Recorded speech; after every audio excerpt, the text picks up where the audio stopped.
Salut tout le monde et bienvenue sur la page Facebook probowlers.fr pour un Pro Bowlers Live numéro 12 avec un ancien joueur de basket qui va vous rejoindre dans quelques instants. Votre invité ce soir est né en 1970 du côté de Caen, ancien international français, 75 sélections avec l'équipe de France. Il a participé notamment au championnat d'Europe en 91, en Italie, en Allemagne en 93. En Grèce, c'était en 1995 et puis il a pas mal égrené de parquets de Pro A et de Pro B. Il est passé par Caen, par Gravelines, par Paris, par Strasbourg, par les championnats grecs et italiens et surtout, il a joué au CSP Limoges avec qui il a remporté 5 titres de champion de France, soit en tant que joueur, soit en tant qu'entraîneur.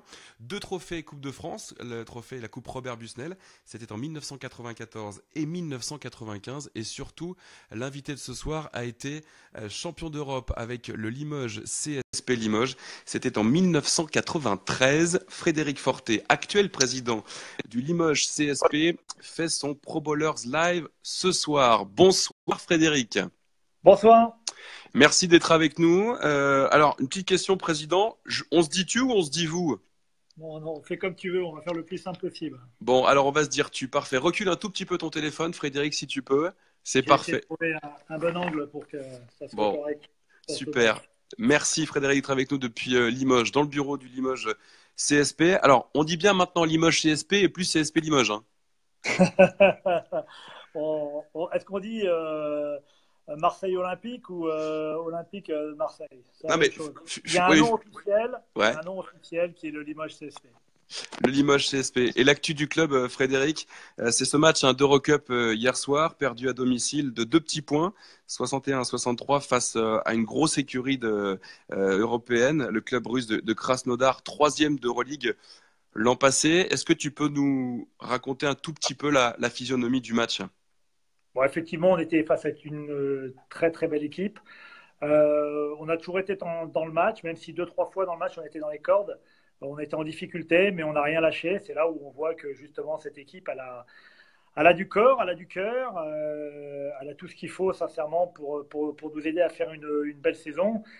Mais bon, on a vu en face, il y avait deux, trois joueurs peut-être d'un niveau voilà, plus, comme les Russes sont capables d'avoir, comme Ragland, à un moment donné, il fait la décision. Ils ont des dangers avec Qual qui est à tout moment, que ce soit à l'intérieur, à l'extérieur, ils ont vraiment des très gros joueurs.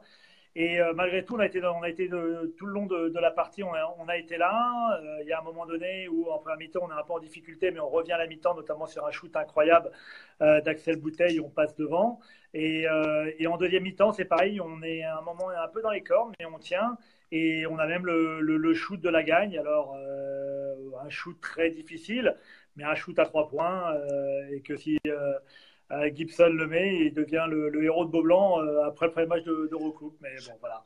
C'est de bonne augure malgré tout. Il n'y a pas de bonne défaite. Mais elle est malgré tout assez encourageante. On peut lire sur le site internet du club depuis ce matin cet article, hein, déçu mais fier. Ça résume assez bien la rencontre. Ouais, alors on sait que nous, on a un public toujours un petit peu chauvin, un petit peu dur. Et à la fin du match, le public s'est levé et a applaudi l'équipe. Lors d'une défaite, c'est assez rare. Je pense qu'ils ont aussi compris qu'il y avait beaucoup de choses qui avaient changé à l'intersaison, que ça soit sur le terrain ou en dehors. Et surtout, bah, ils se reconnaissent dans cette équipe-là parce qu'elle se bat sur le terrain. Ceux qui sont sur le terrain, évidemment, ceux qui sont sur le banc de touche aussi. Il y a une bonne cohésion avec le coach. Et ça, c'est vraiment à mettre tout au profit de Kai Billing qui fait un gros boulot depuis qu'il est arrivé, avec son staff, avec François Perronnet, avec Franck Kuhn.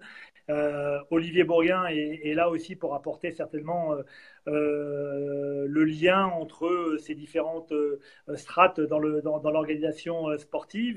Il est excessivement humain, donc il sait être dur quand il le faut, il sait être gentil, doux, agréable par d'autres moments. Donc voilà, tout est en train de prendre forme petit à petit et c'est plutôt agréable.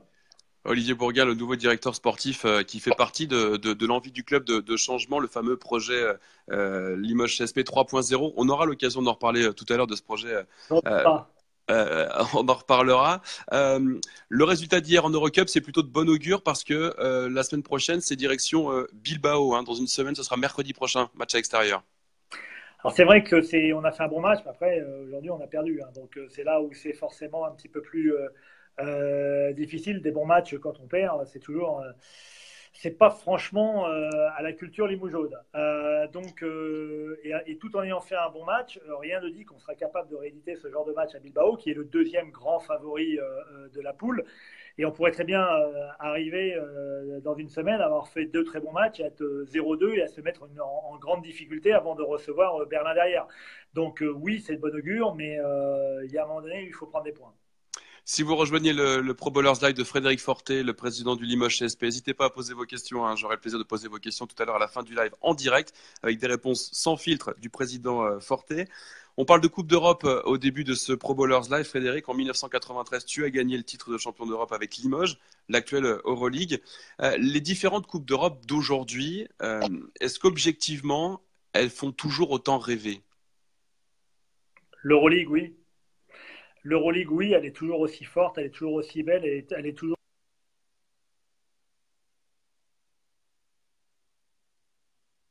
assez incompréhensible certaines positions qui ont été prises par nos instances, parce qu'effectivement, euh, les joueurs français, les clubs français ont besoin de s'aguerrir face aux meilleurs.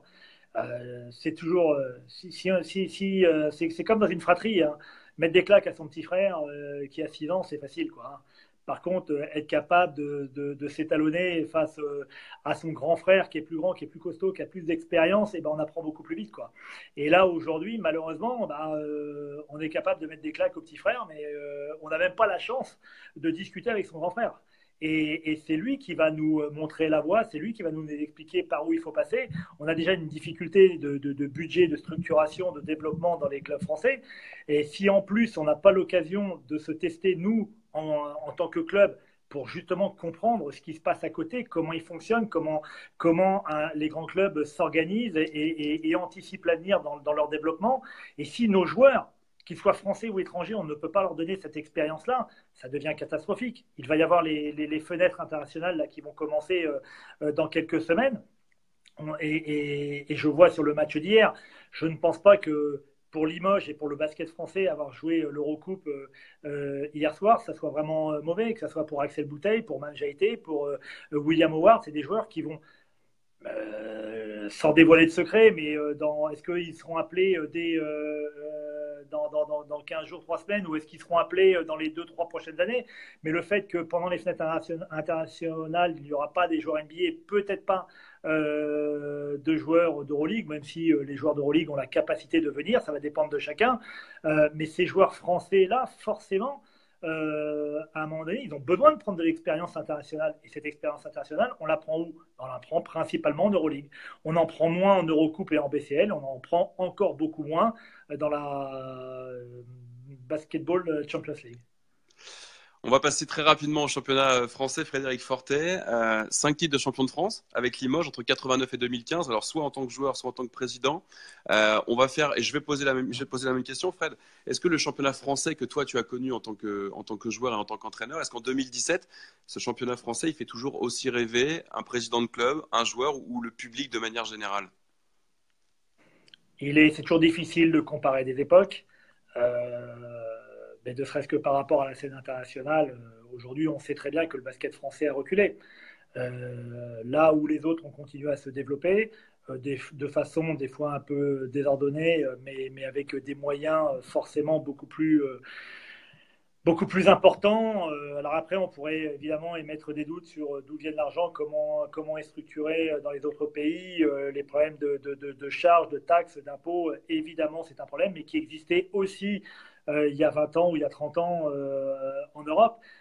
Quand on prend l'exemple de Limoges en 93, on n'a pas été les seuls, hein. On était capable de jouer régulièrement le Real de Madrid, Barcelone, Olympiakos, Panathinaikos et SK Moscou. C'était des équipes qui non seulement venaient perdre en France, mais qui perdaient, enfin en France, à Limoges ou ailleurs, hein, parce qu'on n'était pas les seuls à être capables de réaliser cet exploit, même si je pense on le réalisait un peu plus souvent.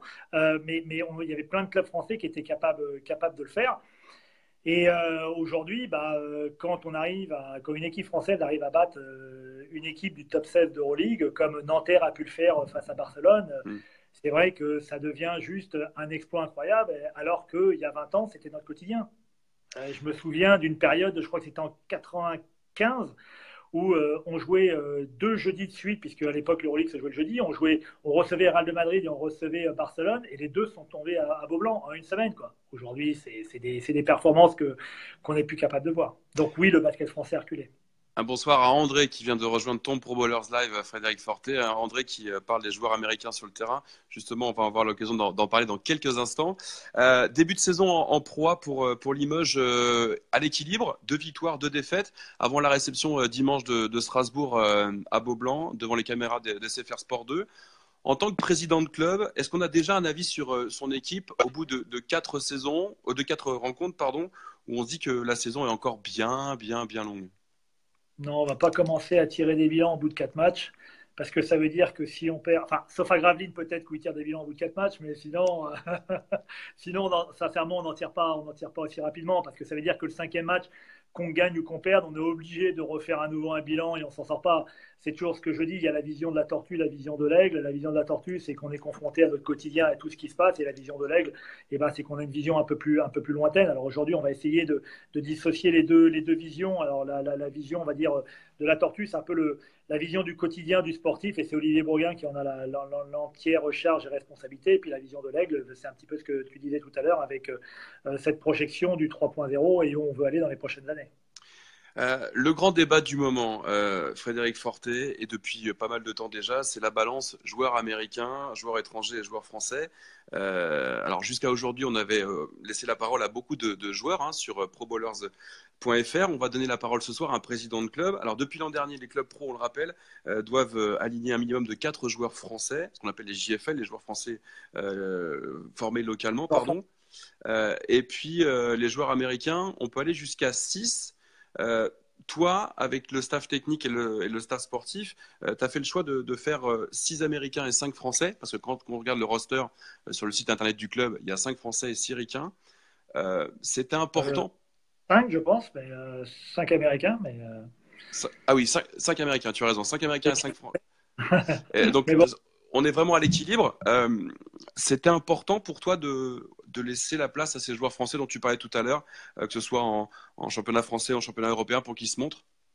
Alors, c'est une posture qu'on a prise déjà il y a quelques années, quand on a fait revenir Adrien Moerman, Nobel Bougoucolo, Léo Westerman, où derrière on a essayé de faire revenir aussi, on a réussi Yacouba Diawara, Ali Traoré. C'est vrai que c'est dans la culture un peu du club d'avoir des grands noms de joueurs français. Alors on va tous se rappeler de Jean-Michel Sénégal, Apollo Faye, Richard Dacoury, Stéphane Ostrowski. Enfin, on peut en citer des dizaines et des dizaines et des dizaines. Et je trouve que c'est important pour le club. Et ça nous a plutôt bien réussi, puisqu'on avait été champion de France en 2014 et en 2015.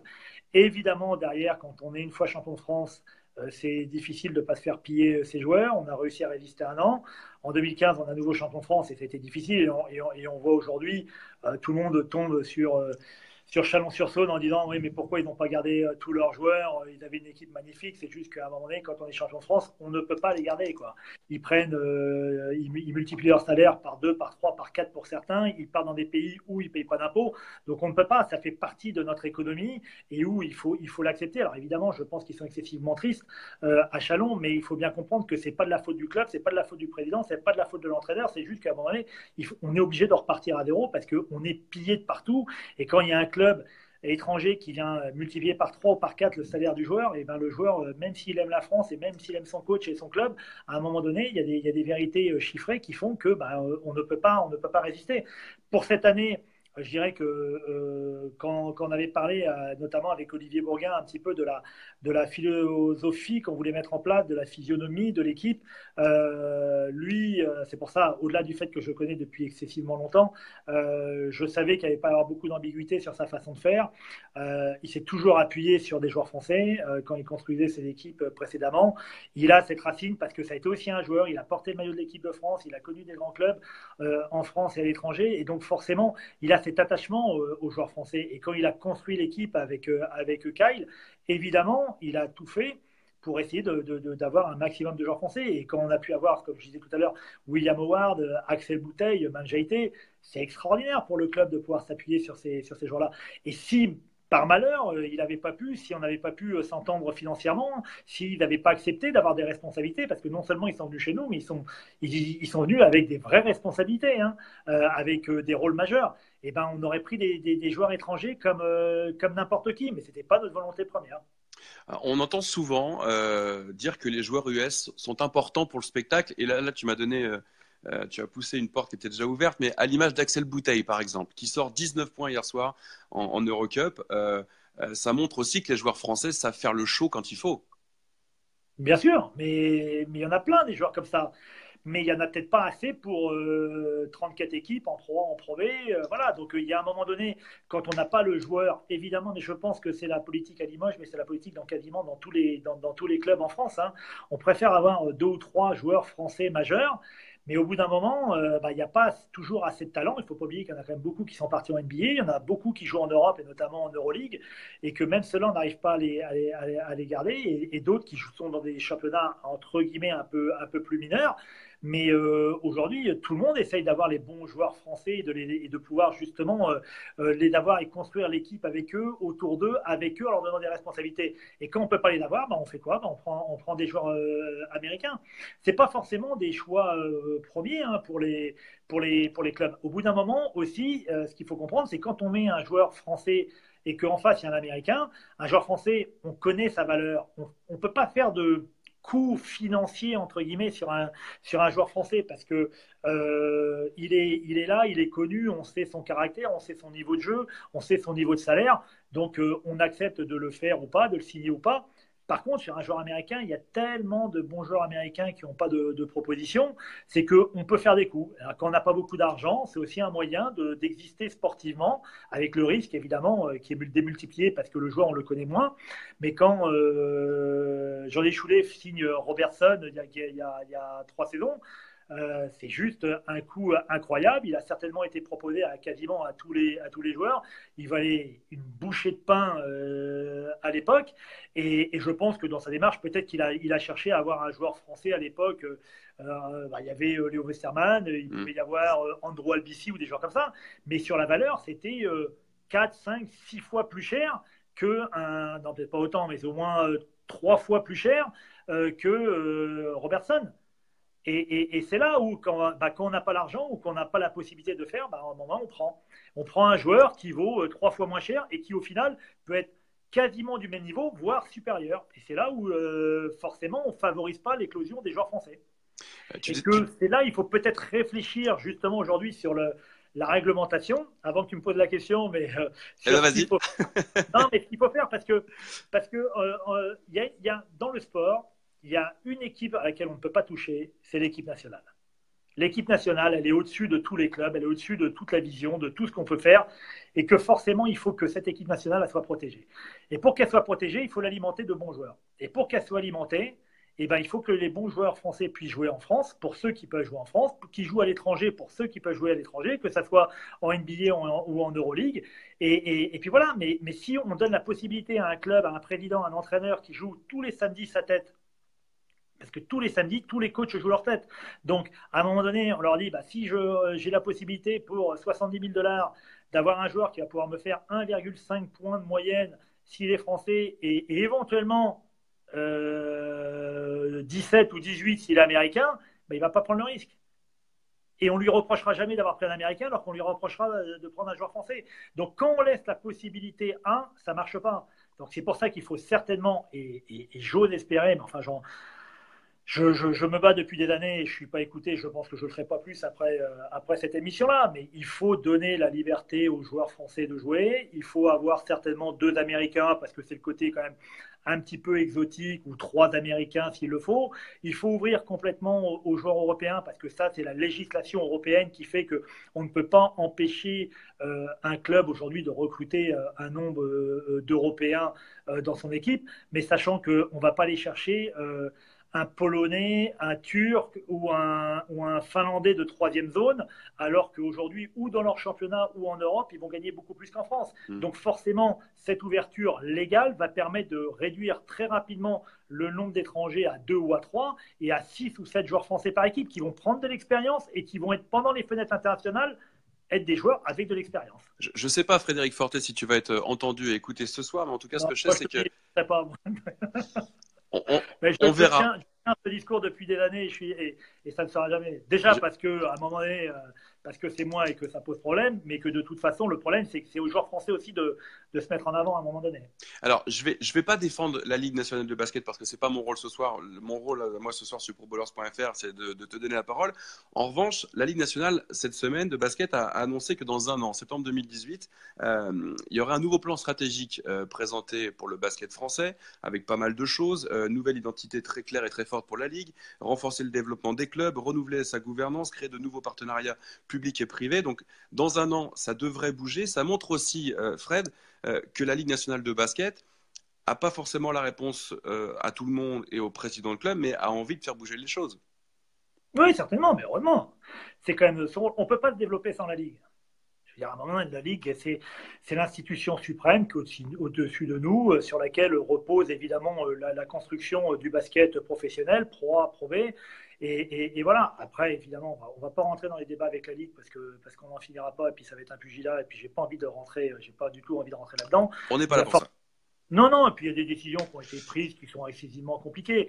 Mais bon, les histoires des wildcards en Pro A, c'est juste une catastrophe. Les problèmes des wildcards qui arrivent en fédéral, puisque ça a été a priori voté ou en tout cas évoqué au dernier bureau fédéral, c'est juste, voilà, il va y avoir maintenant des wildcards en fédéral pour faire monter des clubs hypothétiques rapidement. Enfin, on arrive à faire n'importe quoi. Je veux dire, soit on veut faire monter des clubs et on se dit à ce moment-là, on ferme l'ensemble des divisions. Pro A, Pro B, NM1, soit à un moment donné, on laisse les clubs qui sont premiers monter, les clubs qui sont derniers descendre. Quoi. Je veux dire, on n'essaie pas à géométrie variable de changer. Alors oui, on ne pourra pas se développer sans la Ligue. La Ligue est forcément le moteur, la locomotive. Maintenant, oui, ça fait depuis quelques années, je pense que l'ensemble des clubs sont en attente d'un vrai projet de développement et pas de mettre une rustine à chaque fois qu'il y a un pépin. Quoi. Et bonne nouvelle, ça a été annoncé en début de semaine, la Ligue bosse dessus, ça sera prévu pour septembre 2018. Ton avis est très tranché. Je veux dire qu'on perd encore une année, mais bon, c'est pas bien grave. Mais le principal, c'est que un an près, ouais. Le principal, c'est que ça bouge. Qu'on attend, mais c'est pas grave, c'est pas bien grave. Ton avis, on l'entend en direct dans ton Pro Ballers Live, Frédéric Fortet, est très tranché sur le basket européen, le basket français. J'imagine que tu as pas mal de contacts réguliers avec d'autres présidents de clubs, alors sans forcément citer des noms. Est-ce que d'autres présidents de clubs Pro A ou Pro B partagent ton avis sur le basket français actuel ? Oui, ça commence à bouger. C'est-à-dire que ce qui se passe aujourd'hui, c'est quand même un petit peu compliqué dans le basket. Donc, pendant longtemps, il y a eu beaucoup de présidents et la majorité. Il y a deux catégories de présidents. Il y a ceux qui s'en sont détournés parce qu'au bout d'un moment, ils en avaient un petit peu ras la casquette de voir cette inactivité ou ce manque de projets constructifs. Et puis il y en a d'autres qui étaient évidemment très très proches, et c'est normal, hein, c'est la garde rapprochée du président, et qui sont autour et qui sont impliqués sur certains dossiers. Et voilà, et ça tourne entre certains, et c'est aussi normal que ça se passe comme ça. Puis il y a d'autres clubs qui sont en train de vivre leur vie de leur côté et qui vont se développer de leur côté. On pense évidemment principalement à l'Asvel, mais et certainement à d'autres clubs. Mais bon, après, si je les cite, ça va être très compliqué pour eux. Donc, mais aujourd'hui, oui, il y a des présidents qui se posent des vraies questions. Ça commence un petit peu à grogner de partout, et c'est certainement parce que ça commence à grogner de façon un peu plus insistante depuis quelques mois, ou quelques semaines en tout cas, depuis la fin de l'été, qu'il y a aussi le nouveau projet du basket français, le Xème projet du basket français qui est en train de sortir. Oui. Le changement, ce sera pour Le changement, ce sera pour dans un an avec la Ligue nationale de basket et ce nouveau projet de nouvelle identité de la Ligue. Le changement, ça a lieu aussi au sein du Limoges CSP avec ce fameux projet Limoges CSP 3.0 avec un nouveau directeur sportif, Olivier Bourguin. On en a parlé au début de ton Pro Ballers Live. Une nouvelle tarification dans Beaublanc, de nouvelles offres pour le public, pour les partenaires, très clairement inspiré de ce qui se fait ailleurs en Europe. Est-ce que tu peux nous présenter en quelques mots ce projet 3.0 ? En fait, il se base sur plusieurs choses. D'abord, il y a 3 étages. Le premier étage, c'est le sportif. Je pense qu'aujourd'hui, il nous fallait, pour grandir et continuer d'avancer, avoir un directeur sportif. C'est ce qu'on a fait. On lui a remis les clés du camion.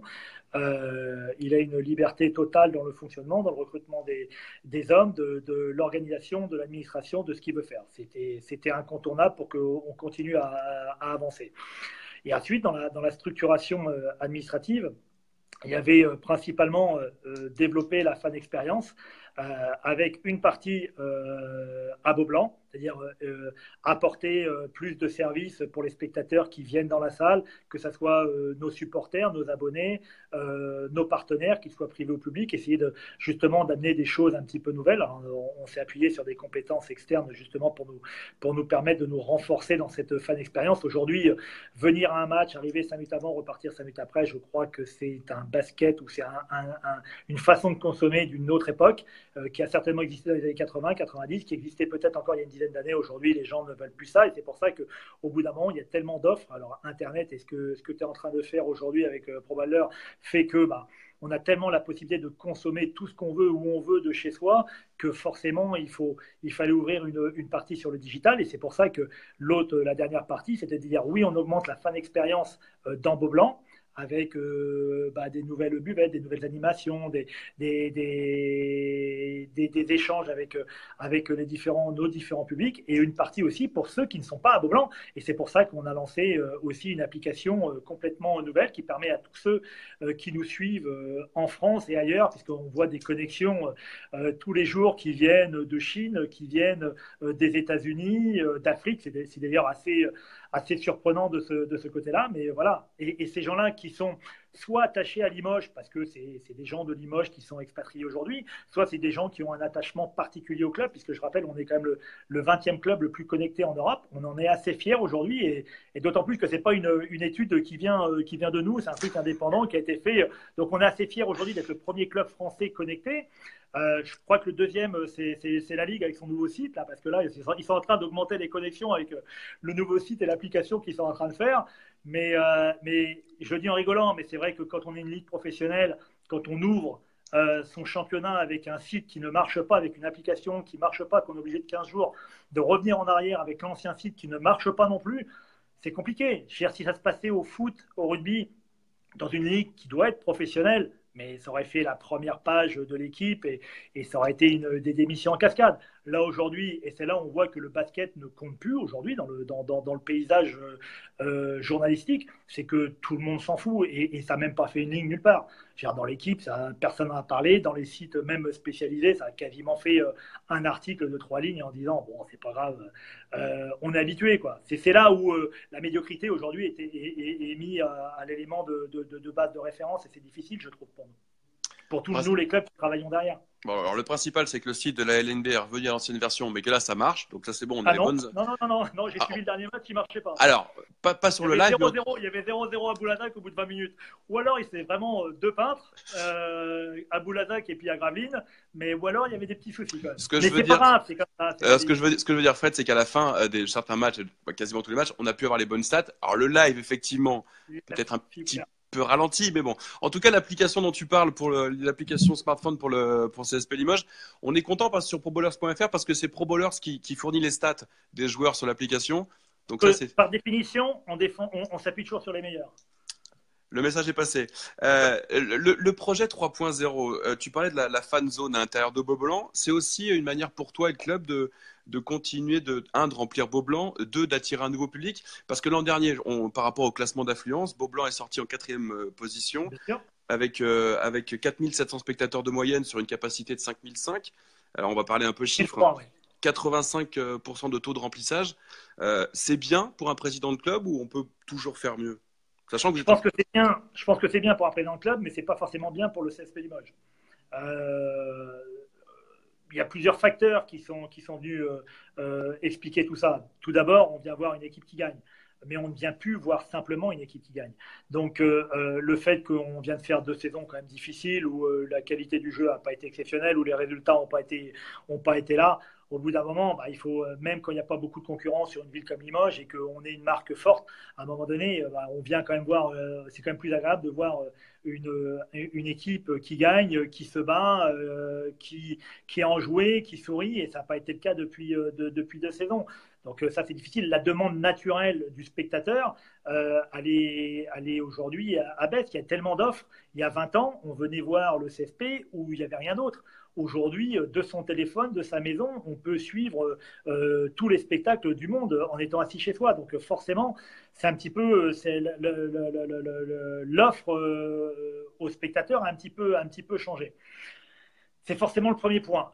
Deuxièmement, c'est vrai qu'aujourd'hui, il faut qu'on réfléchisse fondamentalement à comment faire venir des spectateurs en proposant des choses nouvelles.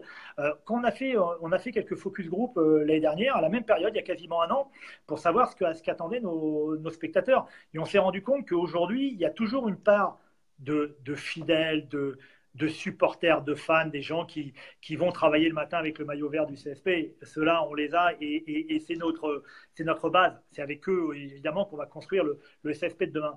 Mais il y en a d'autres qui sont prêts à venir au CSP, mais à condition d'avoir une offre qui leur corresponde, tout simplement. Ils ne veulent plus simplement venir à un match 5 minutes avant et repartir 5 minutes après, et qu'il n'y ait pas d'autres choses, d'autres possibilités de partage, tout simplement avec son voisin, avoir des zones où on peut boire une bière, discuter, refaire le match, échanger avec des joueurs ou avec d'autres copains. Et ça, il faut s'habituer à ça. Donc, c'est en train de changer. Le Palais des Sports de Beaublanc a près de 40 ans. Donc forcément, c'est pas quelque chose de facile pour nous. Le terrain, il est beau, le parquet, il a été refait par la mairie, il est splendide. Il y a des aménagements qui ont été faits, mais c'est du bitume, enfin c'est du béton, pardon. C'est du béton, la forme elle est escalée et ça a 40 ans, quoi. Donc aujourd'hui, il n'y a pas des espaces de réceptifs comme dans une salle moderne. Il n'y a pas la possibilité de mettre un écran 4 faces au milieu, parce que si on met un écran 4 faces, la charpente ne supportera pas le poids puisque c'était pas prévu pour ça. C'est toutes ces choses-là que aujourd'hui on doit réfléchir pour justement apporter du spectacle. C'est pas s'américaniser, c'est pas faire de la NBA, c'est pas ça, mais simplement c'est répondre à ce que les gens ont envie de voir. Quand un spectateur de Limoges va à Brive, par exemple, voir du top 14, ou quand ils montent au PSG voir du foot, ils ont une qualité différente. Ils savent qu'ailleurs, il se passe autre chose. À nous aussi de nous mettre au niveau d'exigence de nos supporters. Quand vous avez annoncé ce fameux projet Limoges CSP 3.0, ça n'a pas fait l'unanimité, très clairement, auprès des fidèles du club, et notamment sur un forum qui est assez connu dans le monde du basket, le fameux forum CSP Live, où tous les supporters du Limoges CSP discutent entre eux. C'est un peu parti en sucette, hein, si tu me permets l'expression, Frédéric Fortet. Est-ce que ce buzz négatif à l'époque, il est en train de changer? Est-ce que toi et ton équipe dirigeante, vous êtes en train de faire accepter ce projet un peu plus facilement? Alors, c'est parti, c'est parti, comme tu dis, un peu en sucette au début, parce que nos supporters, on a quand même une base de fans très importante. On a 50% de la salle aujourd'hui qui est abonnée. Donc, c'est jamais assez, mais c'est quand même une base de données. C'est des gens qui sont là chaque année, et qu'on soit exceptionnel en étant champion de France en 2014 ou en 2015, ou en étant mauvais sur les 2 dernières saisons, ça n'empêche que ceux-là, ils reviennent parce qu'ils aiment le club, ils sont tatoués au CSP, ils ont du sang vert dans les veines, et ça on les remerciera jamais assez. Maintenant, eux, quand on leur a parlé du 3.0, ils se sont dit, voilà, c'est des paillettes, c'est des Américains, c'est du hamburger, les joueurs, ils vont manger, ça va être les maillots des Harlem Globetrotters, et puis on va avoir quoi? Ça va être du show, mais on va plus parler du basket. Ils ont simplement oublié que si on faisait tout ça, c'était parce que principalement, on avait anticipé la baisse des collectivités. On sait que les budgets dans le basket, de manière générale, et à Limoges, on était fortement soutenus par les collectivités, notamment par la ville de Limoges, et que forcément, à un moment donné, les dotations de l'État baissant, les moyens des collectivités n'étant plus ce qui était il y a 20 ans ou même il y a 10 ans, il y a cette partie-là, elle allait disparaître de nos constructions et de notre budget. À partir de ce moment-là, il fallait bien qu'on soit capable de compenser tout ou partie de ces pertes financières directes. Donc, il faut bien qu'on développe nos ressources, non pas pour simplement développer nos ressources vers du privé, mais simplement pour mettre plus de moyens financiers pour construire l'équipe de demain. C'est-à-dire que si demain, on perd 1 million d'euros des collectivités, ce million-là, il faut bien aller le chercher ailleurs. Et ce n'est pas en restant dans le même modèle économique que le club avait développé dans les années 2000 ou 90 ou 80 qu'on allait aller chercher ce million d'euros-là. Sinon, il serait déjà là. Donc, il fallait bien qu'on réfléchisse à mettre en place un système qui allait être totalement, enfin pas totalement différent, mais qui allait être un petit peu différent, simplement pour mettre des moyens supplémentaires sur le sportif. C'est pas pour se faire plaisir, c'est simplement pour qu'on ait encore une compétitivité en France et demain en Europe. Et donc, je pense qu'au début, forcément, tout le monde s'est dit, oh là là, ça va pas, puisque en fait, c'est G2 Stratégie, Marshall Glickman, l'ancien président de Portland Trail Blazers qui est derrière tout ça.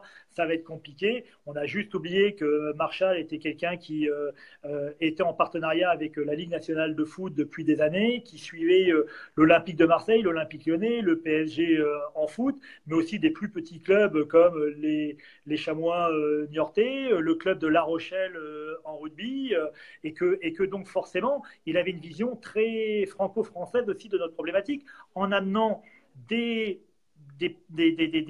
solutions ponctuelles sur des problèmes bien précis, en disant voilà ce qui est possible de faire parce que c'est adapté au marché français, mais le but, c'est pas de faire une révolution, c'est simplement d'évoluer vers quelque chose d'un peu plus performant et un peu moins dépendant des collectivités, parce que c'est une donne qui est vraie à Limoges, mais qui est vraie partout, et qu'on est obligé de faire. Donc aujourd'hui, au bout de quelques mois, pour répondre à ta question, je pense que le public a bien compris qu'on n'avait surtout pas galvaudé le sportif, que c'était pas simplement un problème nombriliste de se faire plaisir, c'est que vraiment, tous les moyens supplémentaires qu'on allait dégager, ils étaient mis au service du sportif et d'Olivier Bourguin. Donc, et même si aujourd'hui, la perte, elle est loin d'être compensée, puisqu'on a un budget moindre cette année que l'année dernière, alors que l'année dernière, on ne jouait que la Pro A, et que cette année, on joue la Pro A et l'Eurocoupe. Parce qu'en lisant un petit peu les commentaires sur le forum CSP Live, il y a pas mal de supporters et de très très fidèles du Limoges CSP qui avaient peur qu'il y ait moins de place au sens premier du terme, au sens figuré, moins de place pour les fans et plus pour le business. Si on lit quelques commentaires et qu'on résume quelques commentaires. Donc là, ce soir, tu rassures tous les fans du Limoges CSP. Il y aura tout le temps la place pour les supporters, mais avec un petit peu plus de service, que ce soit pour les supporters ou pour les partenaires. Oui, bien sûr. Aujourd'hui, il faut comprendre que dans la construction de notre budget, les abonnés et la partie billetterie représentent grosso modo entre 15 et 20%, si on veut faire, si on veut être logique. Et le plus proche des chiffres, entre 15 et 20%, que les collectivités représentent aux alentours de 30, 35, 37%, et que donc la grande majorité vient du marketing et du partenariat privé. Donc aujourd'hui, comme je disais, on ne va pas agrandir Beaublanc, même s'il y avait un projet d'agrandir Beaublanc à 10 000 places pour la nouvelle municipalité. Je pense que c'est un petit peu compliqué parce que localement, pour ceux qui connaissent le dossier, il y a un grand stade et ce n'est pas facile de finir la construction du grand stade qui coûte un petit peu cher. Donc je ne suis pas sûr qu'il y ait une nouvelle salle de 10 000 places qui arrive demain. Donc il faut bien qu'on trouve les moyens, puisque la part des collectivités baisse, et ben d'aller chercher des moyens supplémentaires. Donc il faut qu'on ait des nouvelles places à prestation, avec une nouvelle offre, avec des réceptifs différents, et que ça, nous, on est prêt aujourd'hui, le club, à investir pour qu'on se développe. Et on est prêt à investir avec des entreprises locales, pour que l'argent qu'on va investir reste sur le territoire. Et c'est là aujourd'hui le principal axe de développement pour le club. Tu penses déjà au 4.0 ou pas? Joker. Ça veut dire oui. Non, mais oui, forcément, il y a une étape derrière. Évidemment qu'il y a une étape derrière. Aujourd'hui, comment dire, le monde bouge énormément. Le basket évolue énormément. Tout à l'heure, j'étais un peu critique envers la Ligue, mais ils essayent malgré tout avec leurs petits bras de faire bouger des choses. Je ne suis pas sûr qu'il y ait une vision forcément très pointue à plus long terme, mais ils essayent de faire. Je pense qu'on nous demande d'être professionnels. Je pense que aussi la Ligue devrait être professionnelle, c'est-à-dire qu'elle devrait avoir aussi, pour moi, un président salarié à temps plein, parce que c'est juste inimaginable aujourd'hui que ça soit pas possible si on veut développer l'outil basket. Ça l'est pour la fédération. La fédération, aujourd'hui, évidemment, elle a un président salarié et c'est tout à fait normal. Et c'est normal que la Ligue nationale de basket ait un président salarié. Ça serait dans la suite des choses, avec quelqu'un qui développe vraiment l'outil, le produit basket, et quelqu'un qui développe aussi l'outil produit marketing et communication. On n'en est malheureusement pas là. C'est certainement un problème de moyens aussi, mais on y viendra à un moment donné. Mais comme je disais, en 80, 90, 2000, quasiment, le modèle économique n'a pas changé. En 2010, très très peu. Et depuis les années 2010, il y a 2-3 clubs qui sont en train de se dire, puisque le basket ne se développe pas assez vite, le basket français ne se développe pas assez vite, comme il y a quand même des décisions qui sont juste ahurissantes, et quand on revient sur les histoires des compétitions, de la guéguerre qu'il y a entre la France et certains clubs européens, avec la FIBA et avec l'Euroleague, comment on peut priver les meilleurs joueurs français sur notre territoire de jouer l'Euroleague? On ne peut pas se priver de la meilleure compétition, c'est se mettre une balle dans la tête. Et de toute façon, si on pense qu'en faisant ça, on va empêcher l'Euroleague de se développer, mais c'est ahurissant. L'Euroleague, elle avance, maintenant elle est partie, et il n'y a plus rien qui va l'empêcher d'avancer. Donc il faut bien comprendre qu'aujourd'hui, il faut qu'on se jauge face aux meilleurs et qu'on se développe. Et ce qui était vrai avant, quand on avait une vérité, elle existait pendant 10 ans, elle existait pendant 15 ans, elle existait pendant 20 ans. Aujourd'hui, quand on a une vérité, elle est vraie à l'instant T, c'est pas sûr que dans 6 mois, elle soit encore vraie. Donc, il faut toujours s'adapter. Et la force des clubs, justement, c'est d'être capable de s'adapter au nouveau marché. Donc, évidemment, après le 3.0, il y aura forcément peut-être pas un 4.0, mais il y aura un 3.2, un 3.3, comme notre appli. Vous savez, l'application qu'on a lancée avec la société Emakina, on l'a sorti, entre guillemets, un peu caché, sans en faire la communication, à partir de vendredi. Entre vendredi et mercredi, le jour du lancement, il y a eu 2 nouvelles versions. Parce qu'il y avait des bugs, parce qu'il y avait des ajustements, parce qu'il y avait des modifications. Alors, les gens qui sont dans la technique et très pointus dans le multimédia, ils savent que ça évolue toujours. Et ben, il faut aussi que dans le sport, on n'est pas différent des autres. Il faut qu'on évolue et il faut qu'on s'adapte. Dans quelques instants, Frédéric, tu vas répondre aux questions des internautes qui sont dans ton... Si je veux. Si tu veux. Alors, tu as déjà utilisé un joker pour le 4.0. Non, je t'en laisse j'ai dit qu'il y en avait un, donc je réponds toujours à toutes les questions. Bon, est-ce que tu as besoin de joker ou pas? Non. Bon, très bien. Bon, écoute, ce que je te propose, c'est qu'on va regarder un petit peu ce qui se passe dans ton Pro Bowlers Live pour voir qui est avec nous ce soir.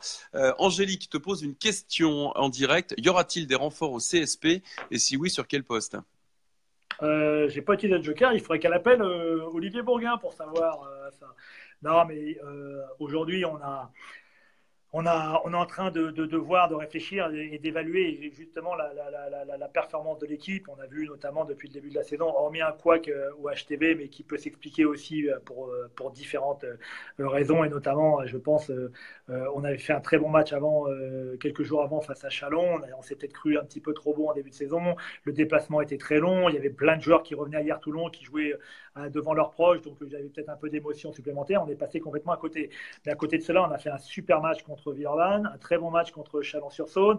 On a été à nouveau plutôt consistant à Paris. Et là, face à Cuban, on a été aussi, on a livré une très belle performance. Donc, le groupe, aujourd'hui, on voit, on a le groupe qui est là, qui est plutôt bon, qui est performant, qui se bat avec justement des bons joueurs français qui vont certainement intégrer très rapidement l'équipe de France. Maintenant, s'il faut modifier à la marge un joueur, on le fera, oui. Un message justement de Laurent, toujours dans ton Pro Bowlers Live, Frédéric Forté. Il te dit que DJ Cooper est libre. Oui, mais il est un peu cher. DJ Cooper. Il est à Gravelines pour le moment, jusqu'à preuve du contraire. Alors, même si j'ai cru comprendre qu'il n'était plus pour longtemps. Oui. Mais bon, voilà, je ferme les yeux et je contemple. Alors, pour celles et ceux qui ne connaissent pas l'info, effectivement, DJ Cooper, le MVP de l'an dernier, a demandé au club de Gravelines de partir parce que voilà, il est plus vraiment à sa place. Le club a dit tant qu'on n'a pas trouvé de solution pour qu'il parte, il va rester pour l'instant chez nous. Mais en tout cas, c'est dans les tuyaux. Une question dans ton Ouais, peut-être. Bon. Une question de Yannick, Frédéric Forté, dans ton Pro Bowlers Live ce soir. Qui vois-tu gagner l'Euroleague cette année? J'aimerais beaucoup Barcelone parce qu'ils ont deux joueurs français ou le CSKA Moscou parce qu'ils ils ont Nando et Léo. Quoi. Donc de chaque côté, il y a des anciens du CSP. Donc effectivement, et puis c'est deux grosses institutions. C'est là où on voit aussi que le basket français est capable de produire des joueurs exceptionnels. C'est-à-dire que bon, voilà, quand on voit Nando et Léo au CSKA Moscou, quand on voit Hurtel, Séraphin, Moerman à Barcelone, ça fait plaisir quand même. Quoi. Une autre Ouais. question de Freddy pour toi, président Frédéric Fortet. Quel joueur français, européen et américain aimerais-tu avoir dans ton équipe? J'aime beaucoup les joueurs style Nando De Colo, Fabien Causer. C'est des joueurs qu'on sous-estime par rapport à l'impact qu'ils ont, même si c'est des joueurs de top classe. Hein. Mais c'est vrai que c'est des joueurs fabuleux. Joueur américain, une époque, j'aurais bien voulu Michael Jordan, mais a priori, même vieillissant aujourd'hui, je veux bien le prendre. Ouais, comme Ouais, assistant ouais. d'Olivier Bourguin, ce serait pas mal. Je suis pas sûr qu'ils s'entendent. Parce que je Ah, pense en tant que directeur sportif, Olivier Bourguin est bien plus fort que Michael Jordan. eh ben, le message est passé. Une question de Fred, toujours dans ton Pro Bowlers Live. Est-ce que tu suis la Nationale 1 de basket? Oui, je suis un petit peu, oui. Ouais. Je suis. Mais oui, ça fait partie des choses, comme je le disais tout à l'heure. Quand je vois qu'il va y avoir des wildcards en National 1, je suis aussi extrêmement surpris, quoi. C'est-à-dire qu'aujourd'hui, il faut s'adapter aux évolutions, aux changements, mais je suis les résultats, mais je suis aussi l'organisation, le fonctionnement, et je crois qu'aujourd'hui, il faut réfléchir de façon globale avec la National 1, la Pro B, la Pro A, ce qu'il faut faire. Quand on est passé, quand on a augmenté le nombre de clubs de Pro A de 16 à 18, alors qu'on savait que les fenêtres internationales avaient été votées par la FIBA, c'était suicidaire. Et aujourd'hui, on se dit, bah oui, mais on ne sait pas gérer la Pro A avec 18 clubs. Mais au moment où la décision a été prise, alors évidemment, c'est passé par deux wildcards et on sait pourquoi ce qu'il y avait derrière les wildcards, évidemment, et ce n'est pas le débat ici, mais ce n'était pas forcément des raisons sportives. Mais à un moment donné, il faut bien comprendre aussi que quand la décision a été prise, ça a été un suicide collectif pour le basket français. Il n'y a plus la place maintenant, avec les fenêtres internationales, de passer à 18. Ou alors, il faut accepter de jouer 3 à 4 matchs par semaine Hmm. et de plus s'entraîner et de mélanger tout ça. Mais pourquoi pas, à la limite hein. Moi, on peut monter à 20 oui, à 20 clubs en 3. S'il y a 20 clubs qui sont du même niveau, si on arrive à trouver des vraies structures, mais il faut accepter d'avoir à ce moment-là plus 8 ou 9 joueurs mais 12 par équipe, avec beaucoup plus de joueurs français et des rotations qui sont possibles, comme font les grands clubs européens. C'est pour ça où il faut réfléchir de façon globale. Et si on veut mettre 9 joueurs français dans les équipes, il faut reparler de la formation, parce que c'est un sujet qui fâche et où personne n'a le droit à dire son mot sur la formation. Il faut parler aussi de l'INSEP, parce qu'à l'INSEP, on se rend compte qu'aujourd'hui, les joueurs qui sont draftés en NBA ne viennent plus de l'INSEP. Alors que pendant des années, c'était les joueurs. Le passage obligé, c'était l'INSEP. Aujourd'hui, le passage obligé, c'est les clubs.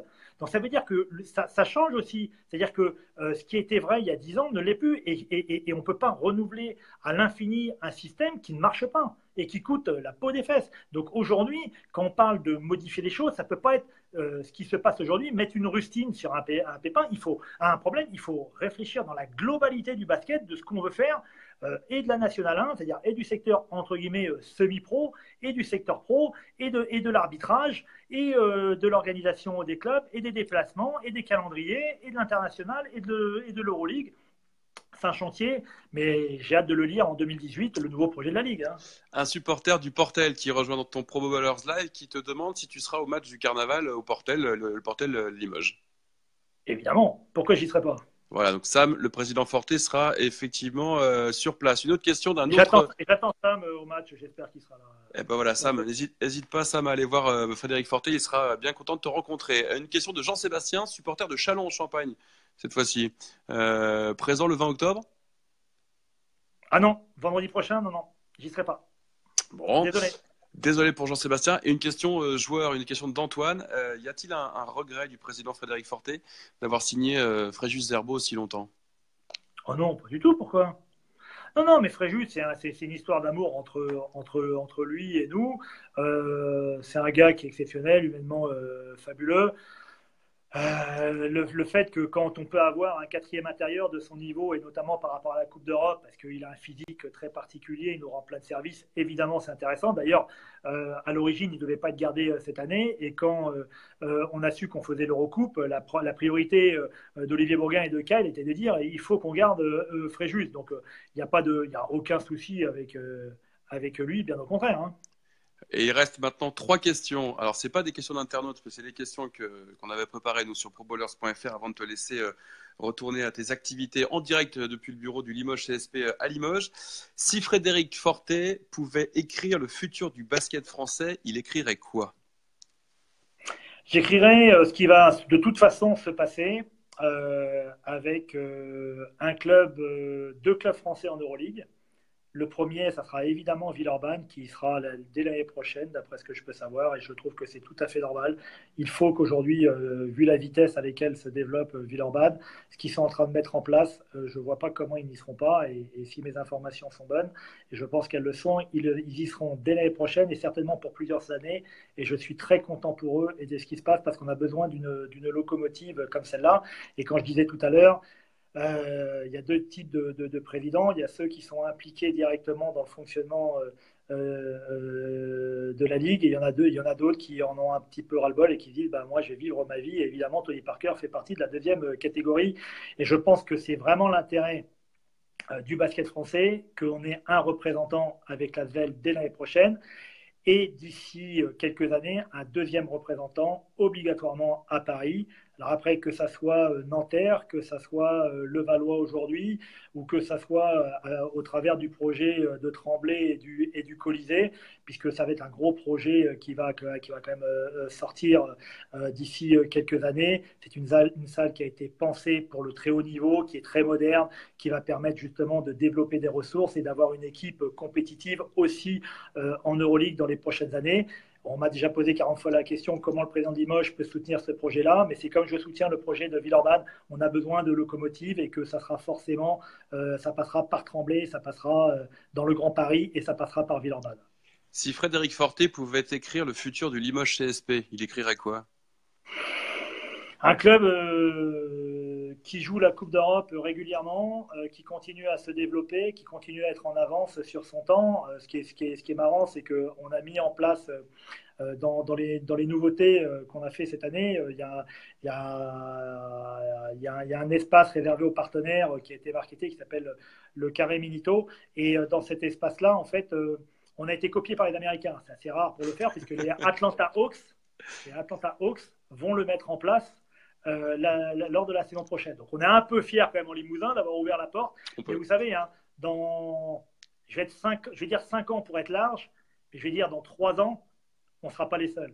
Il y a plein d'autres clubs qui vont rentrer là-dedans. On a un retour incroyable de cet espace-là, mais c'est aussi parce qu'on nous a ouvert l'esprit et qu'on nous a ouvert les vannes. Donc, continuer à grandir, continuer à se développer, réussir à garder un budget au moins équivalent à celui qu'on a en ce moment en ayant moins de dépendance auprès des collectivités, réussir à mener à bout le 3.0 rapidement, puisqu'on a quand même quelques bonnes possibilités par rapport à ça, et enclencher le 4, voire le 5.0. Et enfin, si Frédéric Fortet pouvait écrire le futur de Frédéric Fortet, qu'est-ce qu'on pourrait lire sur cette feuille blanche? À quelle échéance? C'est toi qui choisis.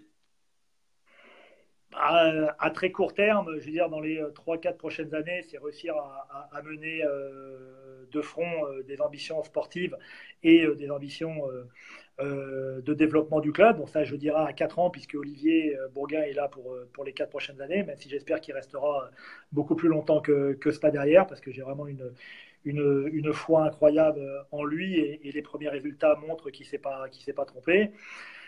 À 10 ans, je dirais être pas au niveau d'un Tony Parker ou d'un club de Paris, parce que eux, ça sera l'Euroleague, et je pense qu'on a eu la chance de voir en 2014 en 2015, en 2016 l'Euroleague.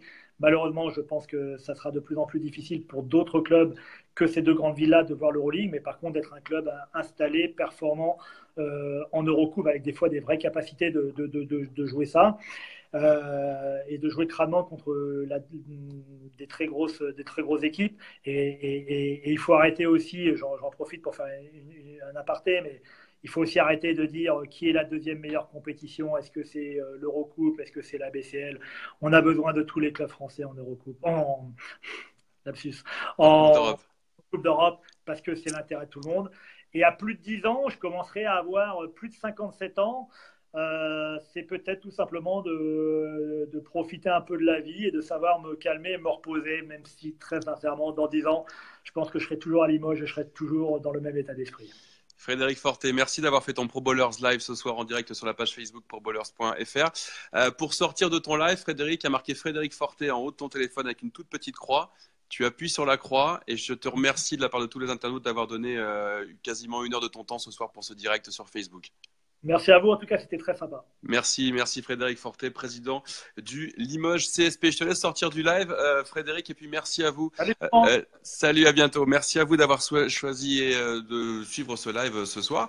Si vous avez aimé l'émission, comme d'habitude, vous la partagez sur les réseaux sociaux, un petit peu partout. Et puis le replay, très prochainement, évidemment, soit sur probowlers.fr, soit sur YouTube. Il est 20h12, on est le jeudi 12 octobre. Pendant le live de Frédéric Fortet, Boris Diaw était connecté depuis Levallois, mais malheureusement Boris, le live de Frédéric Fortet a un tout petit peu duré. Donc encore une fois ce soir, désolé Boris Diaw, je ne vais pas pouvoir te prendre. À très bientôt sur probowlers.fr sur la page Facebook. Ciao.